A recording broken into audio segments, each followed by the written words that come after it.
Welcome to my first video as I begin to build my new model railroad. This will be my fourth railroad overall, and definitely my largest to date. I've got a basement roughly 22 feet by 24 feet, or 28 feet actually, and I'm hoping to eventually expand all around it.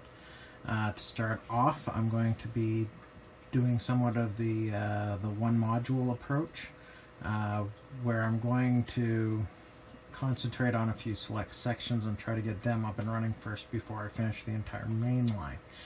Obviously I'm going a little bit bigger than just one module. I'm going to be starting with the main yard that you can see in front of you now. And this is on one of the 22-foot walls, and will provide me with kind of the basis for my operations. On the right, the far end down there, there's going to be an engine servicing facility with a transfer table. And if we pan back around the other way, we're going to have a industrial area based mostly on the Air Lake Industrial Park. It's a plan that's been in Model Railroader a number of times, based on an actual industrial park in the States. So over here is where the industrial park will be going, immediately adjacent to the yard. Those are the two main areas I'm concentrating on for now. That will give me some functionality and some ability to operate. So immediately opposite the main yard is going to be another town. This is, for now it's unconnected. Eventually it will connect on the far side of the basement. This has basically come about because I had two modules that were actually part of a organization or club that we were starting to build before I moved. And so when I moved, I had two partially completed modules, which I've tried to integrate to the best of my ability into my new layout. So this one that you can see now is already partially started. I have my scratch-built Tim Hortons on the left, which was one of my first scratch-built buildings. It needs a little repair and a little finishing, but it will be a nice little highlight. And I think somewhere it's written in the Constitution that Canadian model railroads have to have a Tim Hortons on them. We're going to have a nice little downtown scene here with a couple of road crossings. There's a crossover there as well. I'm going to come into a curve and go on to the other side there, which I'll show you in a second. And then, of course, on the opposite side there on the left, that's where the Air Lake Industrial Park is going to go, which for right now isn't connected. The other kind of interesting part is that since this was already an existing modules, this is actually code 100, where I am planning on making the rest of the railroad code 83. So at some point I am going to have some adapters to adjust it. Okay, this is the other side opposite from the curve.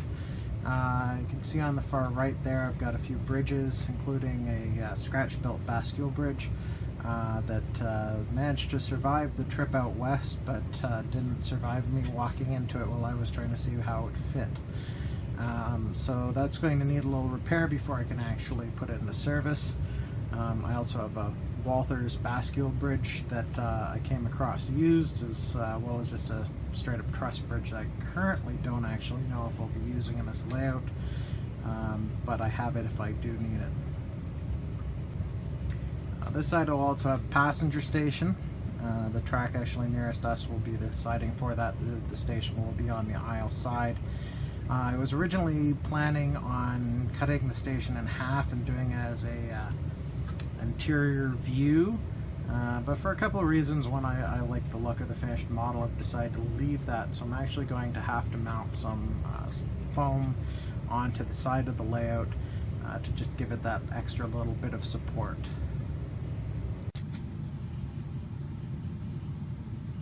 So as I pointed out before, this is the other end where the engine servicing facility is eventually going to go. Because my era is diesel, or modern I should say, it's going to be primarily for diesel, although I will of course run a few steam engines for some fun. This building here, it's just coming into view now. This is actually kit bash of a couple of Walther's shops. I started this before they actually came out with their stepped roof version that they have now. It's roughly based on the Michigan Central shops in St. Thomas, Ontario, except a lot smaller, so that I might actually someday fit it into a layout. As it is, I still feel like it turned out huge. It also has a little bit of repair to do after the move, but with any luck, a little spit and polish and it'll be ready to serve on this new layout. Just in back behind, with a really crappy old locomotive sitting on it, is my scratch belt transfer table. It also needs some work. I'll probably do a separate video at some point of that. Because when I made it, it's almost entirely styrene parts, and the styrene that's actually load bearing is starting to kind of warp and do some interesting things, and it hasn't stayed glued well. So I'm going to be kind of beefing that up a little bit so that it might actually operate reliably for me on this layout. So one of my first challenges has been to try to make sure that the yard that I want is going to fit in. I've been using a combination of AutoCAD and Third Planet or 3D Planet drafting software, and I wasn't able to figure out for sure exactly how the microengineering ladder system would work for me for my yard. So I had to kind of wait until I actually got the switches. I did print out the paper templates, you can see here, but I thought it would be better to wait till I actually have the switches. So far it's looking really promising. It looks like I'm going to actually get much more yard than I thought I might in the first place, which is really encouraging. Of course I was hoping to actually have some track laid by now, but that hasn't happened the way life goes. So right now I'm just trying to get everything, make sure it's going to fit, and then I can finally start gluing down some track. Going to have a quick look over my track plan here, or at least part of it. This is in the Third Planet software. So I haven't quite copied everything over from what I originally started in AutoCAD, but this also has some of the tweaks and improvements that I've made to the plan since as well. The other nice thing about using a solution like this is it does have some of the templates for the track right in it. Makes it a little easier to see if it's actually going to fit, as opposed to trusting my renderings of a switch and the dimensions thereof. One of the problems I did run into is that the microengineering ladder tracks are so new that there really isn't any templates for those already in, and I'm not comfortable enough with the software as of yet to actually add them myself. So I used straight number 5s to simulate it. It looks like it's going to turn out a little better than number 6. The templates I've been using actually seem to suggest I might actually get more room even than what's on here. So just to go over some of the basic features. So this is my main yard here on the left. We've got your ladder track for classification, and then I've got 3 inbound, outbound tracks, or just another part of the yard if you want. This track coming off the top or the right hand side is going to go into the engine servicing facility. There's going to be a track here for fuel deliveries. The large shop is going to go here with the 6 tracks, and then I've got a smaller one here with 3. I'm not entirely sure if I'm going to extend these out through the back into this space, or if I might put a small industry here. After this, it is going to have to narrow down quite a bit. This is one of the parts I haven't copied over yet, as my basement stairs come down here, and so that's going to have to go past those. So the eventual plan is to have the main line continue from here, come around the side of the basement, and connect over here, and continue on through this part, around the corner, underneath the stairs, and then cross over, and come back and join up over here. This will hopefully give me the opportunity to use a couple of my lift bridges here and here to cross a walking path.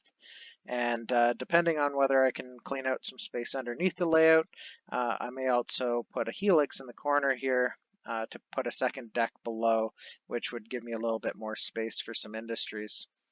The industries themselves are, still a little bit up in the air. I haven't decided on the final locale of where this is going to be placed. It is going to be a Canadian setting, but a lot of my equipment and what I was originally planning was for kind of a southern Ontario location, but a lot of the industries that have kind of piqued my interest, and as well as some of my personal knowledge, lends itself more to a Western Canada railroad. So I may see if I can kind of merge the two. I may end up trying to pick one over the other. I haven't really made up my mind yet. So over on this side here, I've got 2 tracks for passenger trains. Somewhere along the back wall here, I'm going to place a station, which I've got a rough outline of. This is going to be kit bashed from a couple of German kits, I believe, Kirby kits, that I kind of like the look of. I think I can make something quite similar to the Sault Ste. Marie Algoma Central station, the old one. We'll see how that turns out when I can afford to get those kits. And then over here, we've got a branch off of the drill track for the Air Lake Industrial setup. So this is going to have a great number of industries in there, including like a transload terminal, some grain elevators there, plastics plant, and a few other things. So lots of opportunities to switch, and that's going to be placed right off of the yard. Another thing that I'll point out here in my plan is that at least the way I've currently got it planned out, my switch leads or drill tracks are going to be quite long. The idea is that once this is a final loop, I can actually switch without having to actually foul the main line. So if I want to have either continuous running or for an operating session, I have that flexibility. So there's 2 switch leads on each side of the yard, which should give me lots of flexibility. I've also got a switch placed here. I'm thinking about putting like a small transload facility or something in this space here. It's there, I might as well use it. Although I do really want to try to avoid getting into a layout that looks like spaghetti track and just has track everywhere, no scenery. So we'll see how that actually works once I get the rest of this put in, and yeah, if I feel like I can use that space without making it feel too crowded. On the other side, these are my existing modules, one there, one there. It is also going to basically end up being the only passing siding I have. The other station is going to be placed right about here. This is going to give us a nice little town scene. The support pillar here, I'm going to try to hide into a skyrise of some kind. And then, of course, back and behind here is my furnace and furnace and water heater and all of my utility stuff. So that pretty much covers what I've got for my plan so far. I'd love to hear any feedback anybody's got in the comments. And it will continue to grow and evolve as I start to develop my layout and actually lay some of the track. Well, I hope you liked the first video of my model railroad. If you have any questions or comments, please feel free to leave them below in the comments section. And feel free to follow me on Instagram or Twitter, or visit my website at tinkeringgeek.com. And until next time, keep tinkering.